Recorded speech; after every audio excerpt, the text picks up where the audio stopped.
नमस्कार, मैं डॉक्टर गौरव गोयल मेदांता गुड़गांव से।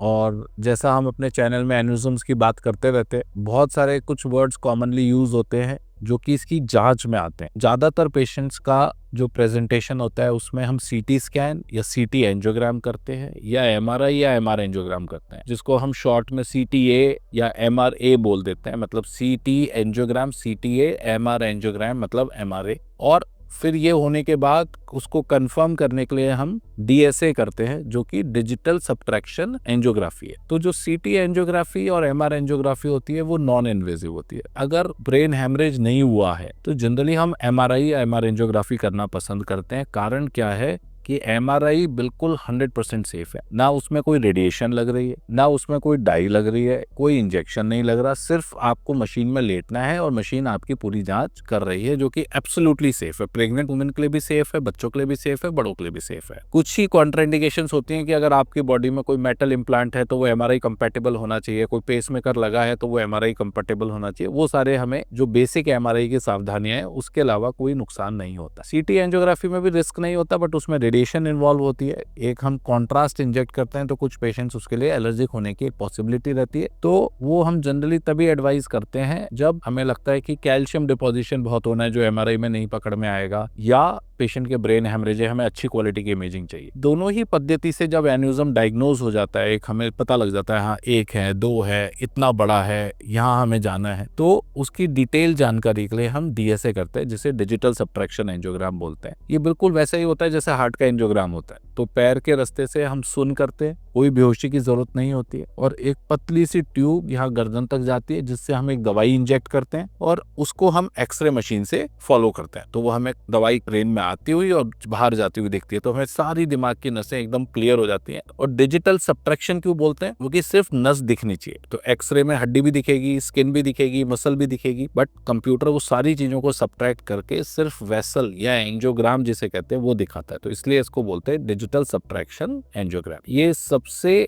एक्सक्लूसिव तरीका है किसी भी नस की बीमारी को देखने का। उसी के साथ हम सीटी को अगर कंबाइन कर देते हैं, ये हमारी मशीन में कैपेबिलिटी होती है कि एंजियोग्राफी भी हो रही है और साथ में हमने सीटी भी कर लिया, तो वो डायना सीटीए बन जाता है। मतलब डायना सीटी एंजियोग्राम का मतलब, या कई मशीन में फिलिप्स में उसको वेजो सीटीए बोल देते हैं। इसका मतलब अंदर से जाके इंजेक्शन करके हमने सीटी स्कैन करके सारी चीजें देख ली या 3D कर लिया, 3 डायमेंशनल वेसल की स्टडी हो गई। तो ये सारी टर्मिनोलॉजी एक्सप्लेन करने का मतलब है कि अगर आप हमारे चैनल के बाकी वीडियोस देखेंगे तो ये टर्मिनोलॉजी बार बार यूज होती है। तो मैंने सोचा एक सेगमेंट इसको एक्सप्लेन करने के लिए करते हैं। आई होप ये आपके लिए हेल्पफुल हो। Thank you.